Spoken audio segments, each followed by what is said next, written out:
साईं श्री साईं सच्चरित्र अध्याय 32। इस अध्याय में हेमाड पंत ने 2 विषयों का वर्णन किया है। पहला, किस प्रकार बाबा की अपने गुरु से भेंट हुई और उनके द्वारा ईश्वर दर्शन की प्राप्ति कैसे हुई।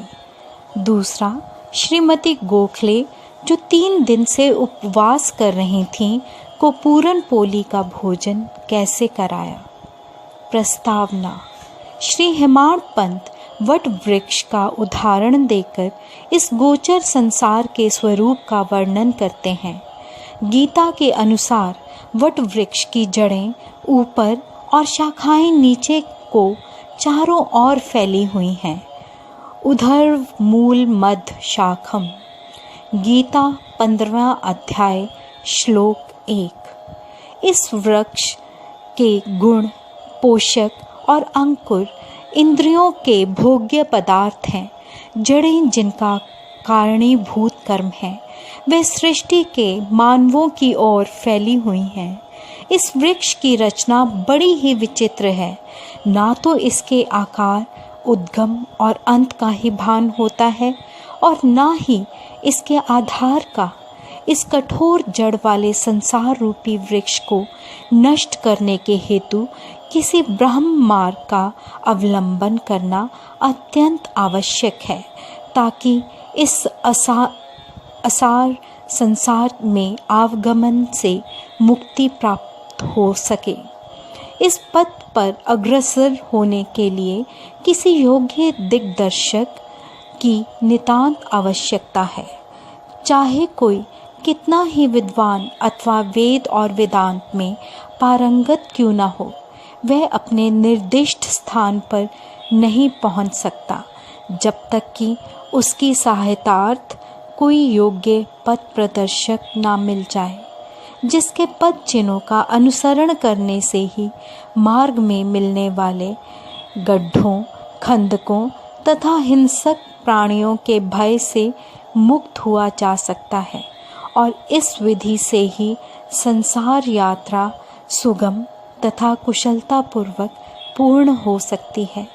इस विषय में बाबा का अनुभव जो उन्होंने स्वयं बतलाया वास्तव में आश्चर्यजनक है। यदि हम उसका ध्यानपूर्वक अनुसरण करें तो हमें निश्चय ही श्रद्धा, भक्ति और मुक्ति प्राप्त होगी। अन्वेषण। एक समय हम 4 सहयोगी मिलकर धार्मिक एवं अन्य पुस्तकों का अध्ययन कर रहे थे।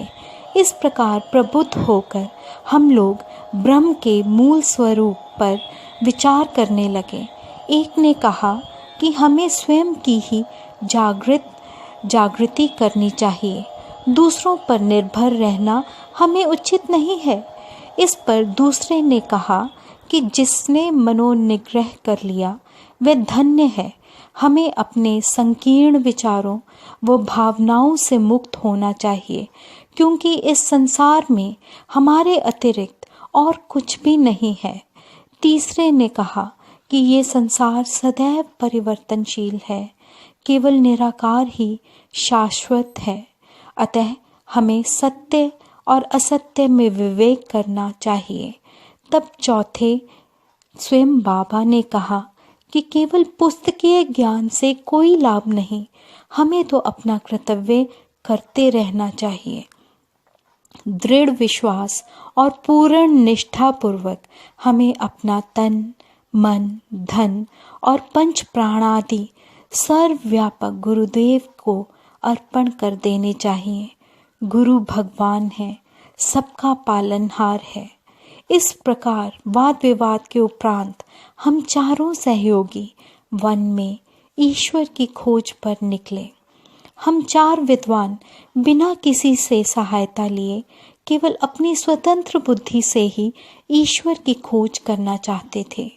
मार्ग में हमें एक बंजारा मिला, जिसने हम लोगों से पूछा कि हे सज्जनों, इतनी धूप में आप लोग किस ओर प्रस्थान कर रहे हैं। प्रत्युत्तर में हम लोगों ने कहा कि वन की ओर। उसने पुनः पूछा, कृपया ये तो बतलाइए कि वन की ओर जाने का उद्देश्य क्या है। हम लोगों ने उसे टाल मटोल वाला उत्तर दे दिया। हम लोगों को निरुद्देश्य सघन भयानक जंगलों में भटकते देखकर उसे दया आ गई। तब उसने अति विनम्र होकर हम लोगों से निवेदन किया कि आप अपनी गुप्त खोज का हेतु चाहे मुझे ना बतलाएं, किंतु मैं प्रत्यक्ष देख रहा हूँ कि मध्याह्न की प्रचंड मातरंड की तीव्र किरणों की उष्णता से आप लोग अधिक कष्ट पा रहे हैं। कृपया यहाँ पर कुछ क्षण विश्राम कर जलपान कर लीजिए। आप लोगों को सुहृदय तथा नर्म होना चाहिए। बिना पथ प्रदर्शक के इस अपरिचित भयानक वन में भटकते फिरने से कोई लाभ नहीं है। यदि आप लोगों की तीव्र इच्छा ऐसी ही है तो कृपया किसी योग्य पथ प्रदर्शक को साथ ले लें। उसकी विनम्र प्रार्थना पर ध्यान न देकर हम लोग आगे बढ़े।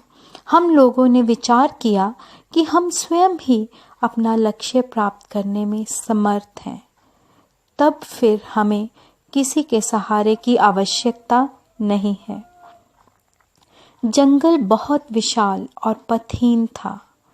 वृक्ष इतने ऊंचे और घने थे कि सूर्य की किरणों का भी वहां पहुंच सकना कठिन था।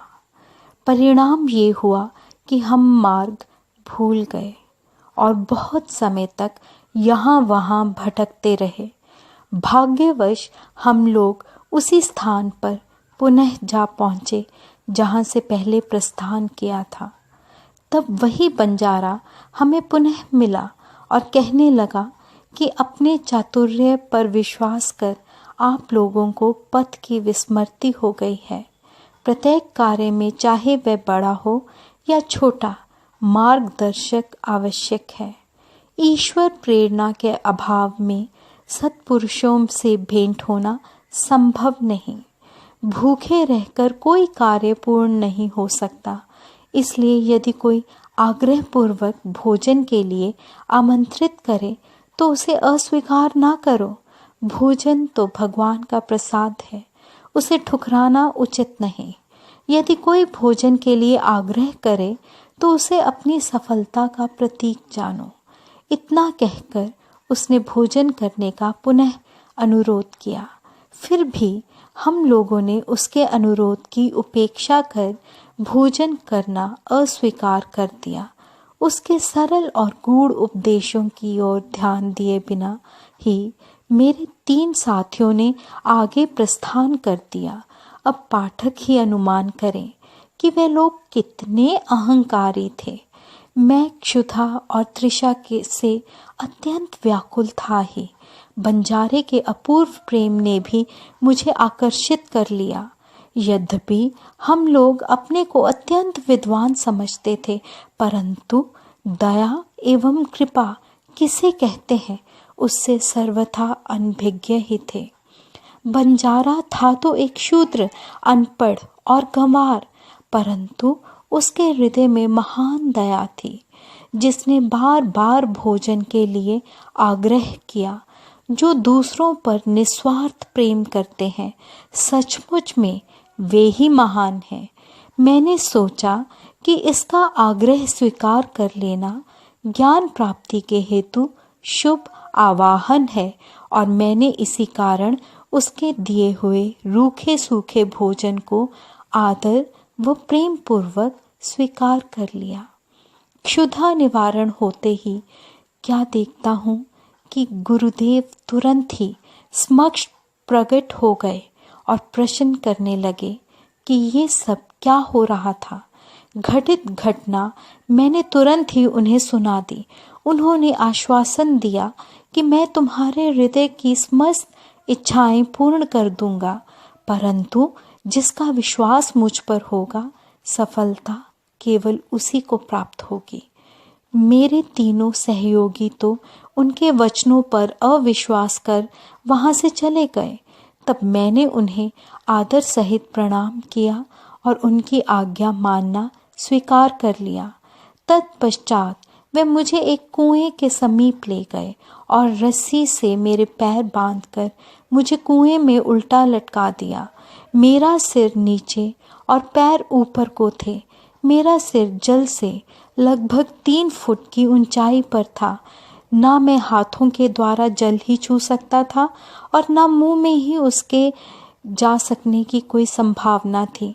मुझे इस प्रकार उल्टा लटकाकर वे ना जाने कहाँ चले गए। लगभग 4-5 घंटों के उपरांत वे लौटे और उन्होंने मुझे शीघ्र ही कुएं से बाहर निकाला। फिर वे मुझसे पूछने लगे कि तुम्हें वहाँ कैसा अनुभव हो रहा था। मैंने कहा, मैं परम आनंद का अनुभव कर रहा था। मेरे समान मूर्ख प्राणी भला ऐसा आनंद का वर्णन कैसे कर सकता है। मेरा उत्तर सुनकर मेरे गुरुदेव अत्यंत ही प्रसन्न हुए और उन्होंने मुझे अपने हृदय से लगाकर मेरी सराहना की और मुझे अपने संग ले लिया। एक चिड़िया अपने बच्चों को जितनी सावधानी से लालन पालन करती है, उसी प्रकार उन्होंने मेरा भी पालन किया।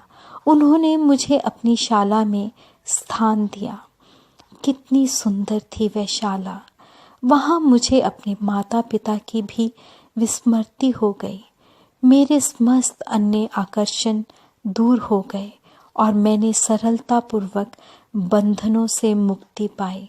मुझे सदा ऐसा ही लगता था कि उनके हृदय से ही चिपके रहकर उनकी ओर निहारा करूं। यदि उनके भव्य मूर्ति मेरी दृष्टि में ना समाती तो मैं अपने को नेत्रहीन होना ही अधिक श्रेयस्कर समझता। ऐसी प्रिय थी वह शाला कि वहां पहुंचकर कोई भी ना कभी खाली हाथ नहीं लौटा। मेरी समस्त निधि, घर, संपत्ति, माता पिता या क्या कहूँ, वे ही मेरे सर्वस्व थे। मेरी इंद्रियां अपने कर्मों को छोड़कर मेरे नेत्रों में केंद्रित हो गईं और मेरे नेत्र उन पर। मेरे लिए तो गुरु ऐसे हो चुके थे कि दिन रात मैं उनके ही ध्यान में निमग्न रहता था। मुझे किसी भी बात की सुध न थी। इस प्रकार ध्यान और चिंतन करते हुए मेरा मन और बुद्धि स्थिर हो गई।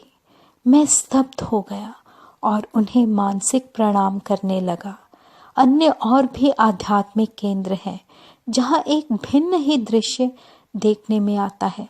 साधक वहाँ ज्ञान प्राप्त करने को जाता है तथा द्रव्य और समय का अपव्यय करता है, कठोर परिश्रम भी करता है, परंतु अंत में उसे पश्चाताप ही हाथ लगता है। वहाँ गुरु अपने गुप्त ज्ञान भंडार का अभिमान प्रदर्शित करते हैं और अपने को निष्कलंक बतलाते हैं। वे अपनी पवित्रता और शुद्धता का अभिनय तो करते हैं, परंतु उनके अंतःकरण में दया लेश मात्र भी नहीं होती है। वे उपदेश अधिक देते हैं और अपनी कीर्ति का स्वयं ही गुणगान करते हैं, परंतु उनके शब्द हृदय वेदी नहीं होते। इसलिए साधकों को संतोष प्राप्त नहीं होता। जहाँ तक आत्म दर्शन का प्रश्न है, वे उससे कोसों दूर होते हैं। इस प्रकार के केंद्र साधकों को उपयोगी कैसे सिद्ध हो सकते हैं और उनसे किसी उन्नति की आशा कोई कहाँ तक कर सकता है।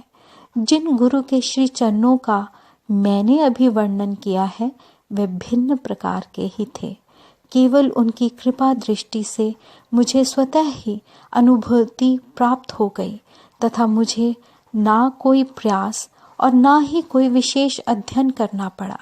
मुझे किसी भी वस्तु के खोजने की आवश्यकता नहीं पड़ी, वरन प्रत्येक वस्तु मुझे दिन के प्रकाश के समान उज्जवल दिखाई देने लगी। केवल मेरे वे गुरु ही जानते हैं कि किस प्रकार उनके द्वारा कुएं में मुझे उल्टा लटकाना मेरे लिए परमानंद का कारण सिद्ध हुआ। उन 4 सहयोगियों में से एक महान कर्मकांडी था। किस प्रकार कर्म करना और उससे अलिप्त रहना, ये उसे भली भांति ज्ञात था। दूसरा ज्ञानी था जो सदैव ज्ञान के अहंकार में चूर रहता था। तीसरा ईश्वर भक्त था, जो कि अनन्य भाव से भगवान के शरणागत हो चुका था तथा उसे ज्ञात था कि ईश्वर ही करता है। जब वह इस प्रकार विचार विनिमय कर रहे थे, तभी ईश्वर संबंधी प्रश्न उठ पड़ा तथा वह बिना किसी से सहायता प्राप्त किए अपने स्वतंत्र ज्ञान पर निर्भर रहकर ईश्वर की खोज में निकल पड़े। श्री साईं, जो विवेक और वैराग्य की प्रत्यक्ष मूर्ति थे, उन चारों लोगों में सम्मिलित थे। यहाँ कोई शंका कर सकता है कि जब साईं स्वयं ही ब्रह्म के अवतार थे, तब वे उन लोगों के साथ क्यों सम्मिलित हुए और क्यों उन्होंने ऐसा आचरण किया। स्वयं अवतार होते हुए भी और ये दृढ़ धारणा कर कि अन्न ही ब्रह्म है, उन्होंने एक शूद्र बंजारे के भोजन को सहर्ष स्वीकार कर लिया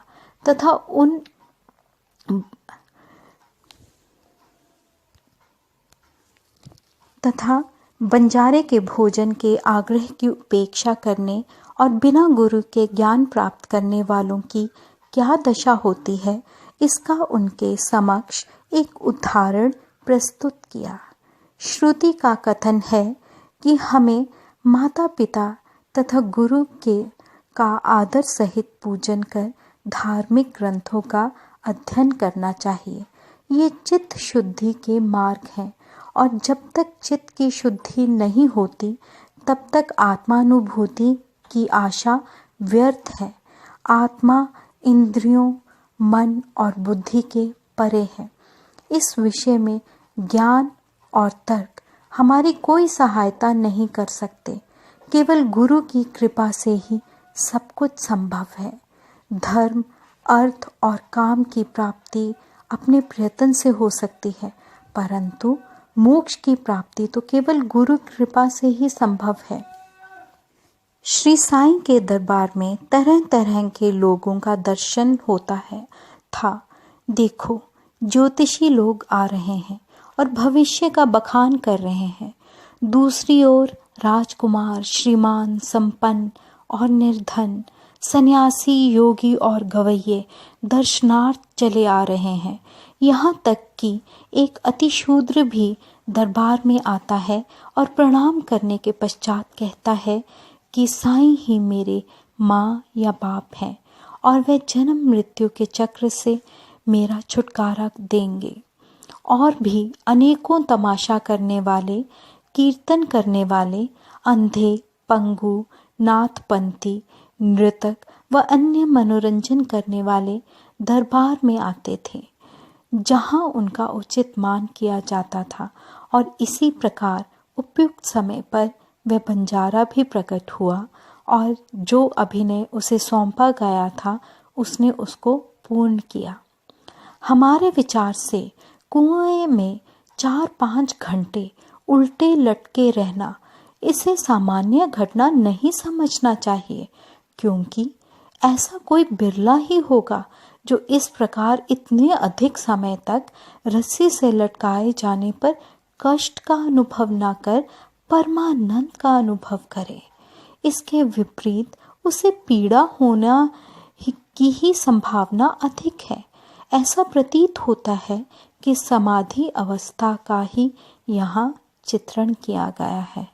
आनंद 2 प्रकार के होते हैं, प्रथम ऐन्द्रिक और द्वितीय आध्यात्मिक। ईश्वर ने हमारी इंद्रियों व तन मन की प्रवृत्तियों की रचना ब्रह्ममुखी की है, और जब वे अपने विषय पदार्थों में संलग्न होती है, तब हमें इंद्रिय चैतन्यता प्राप्त होती है, जिसके फलस्वरूप हमें सुख या दुख का पृथक या दोनों का सम्मिलित अनुभव होता है, और ना कि परमानंद का।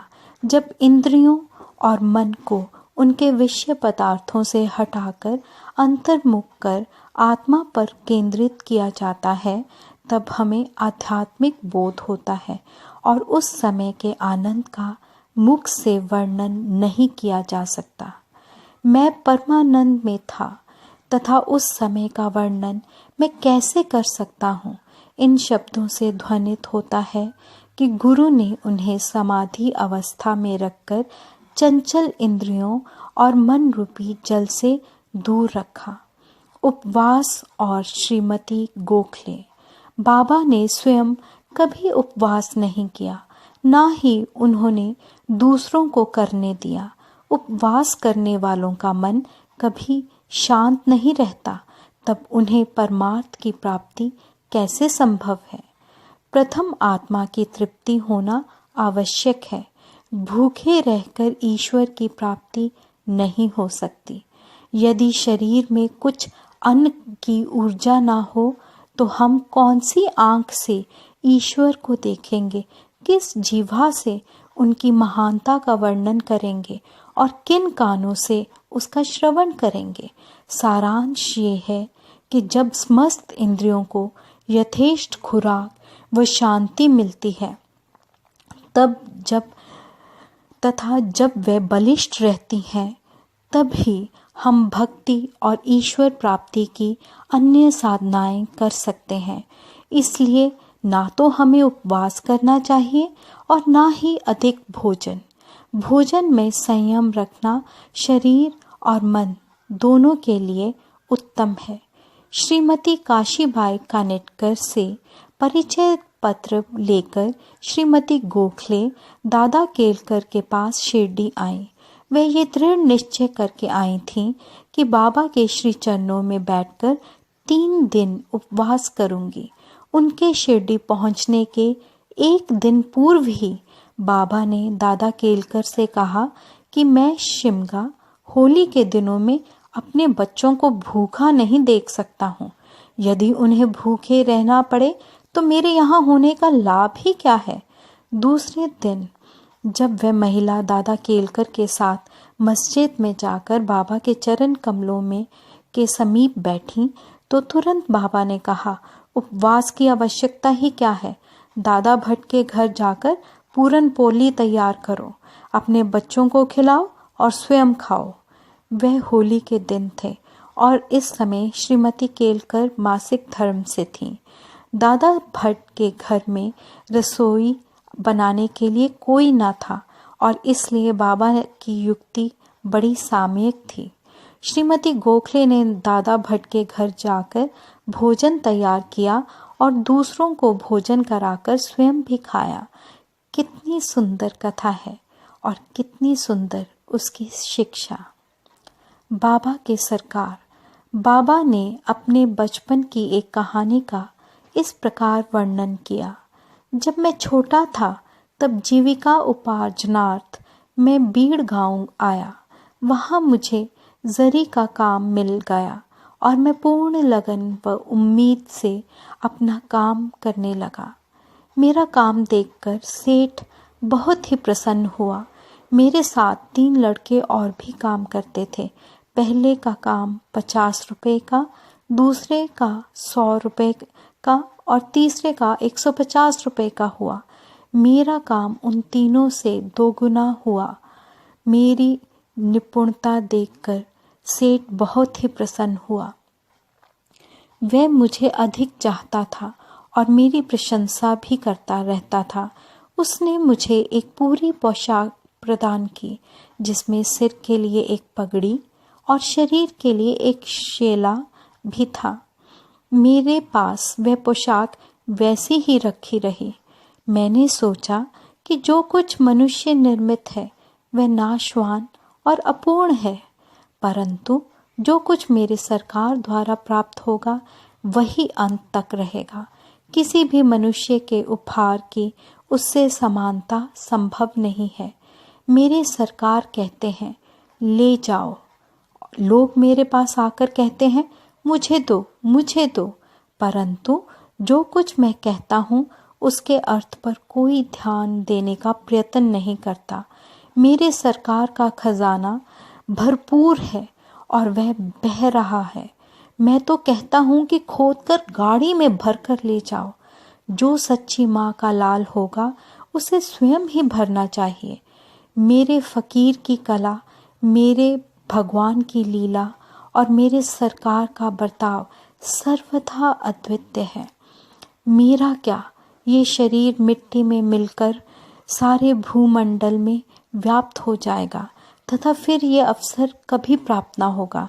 मैं चाहे कहीं जाता हूँ या कहीं बैठता हूँ, परंतु माया फिर भी मुझे कष्ट पहुँचाती है। इतना होने पर भी मैं अपने भक्तों के कल्याणार्थ सदैव उत्सुक ही रहता हूँ। जो कुछ भी कोई करता है, एक दिन उसका फल उसको अवश्य प्राप्त होगा, और जो मेरे इन वचनों को याद रखेगा उसे मौलिक आनंद की प्राप्ति होगी। श्री सद्गुरु साईनाथा प्रणमस्तु। शुभम भवतु। ओम साई। ओम साई। श्री साई सच्चरित्र अध्याय 32।